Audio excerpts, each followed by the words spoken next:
நம்ம இன்றைக்கி தேவன் ஃபேமிலியில் ஒரு homemade brownies butter cookies and jackfruit chips தான். ஸோ இவங்கக்கிட்ட நான் வந்து ட்ரை பண்ணிக்க ப்ரௌனீஸ்லாம் சூப்பராக full and full fresh and homemade cookies தான் இவங்க பண்ணிகிட்ருக்காங்க. ஸோ ஃபஸ்ட் நம்ம ஜாக் ஃப்ரூட் சிப்ஸ் பாருங்கள்.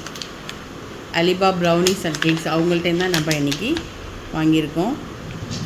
காஸ்ட் வைஸ் ஆகட்டும், டேஸ்ட் வைஸ் ஆகட்டும் எல்லாம் சூப்பராக இருக்குது. தென் வந்து butter cookies full and full homemade தான். ஸோ இவங்க நம்பர் நான் பின் பண்ணுறேன். கண்டிப்பாக உங்களுக்கு தேவைன்னா நீங்கள் நியர்பை மேடவாக்கம் தாம்பரம் இருந்தீங்கன்னா ஃபஸ்ட் ஆர்டர் கண்டிப்பாக ஃப்ரீ பண்ணுவாங்க. ஸோ நெக்ஸ்ட் வந்து ப்ரௌனீஸ், சாயோட ஃபேவரட் எக்லெஸ் ப்ரௌனீஸ். இது வாவ் சூப்பராக இருக்குல்ல. இவங்கக்கிட்ட jackfruit chips and banana chips இருக்குது. Brownies, triple chocolate, eggless, egg brownies, so எல்லாமே இருக்குது. குக்கீஸும் நிறையா வெரைட்டிஸ் இருக்குது. கண்டிப்பாக ட்ரை பண்ணி பாருங்கள். Thank you, bye bye.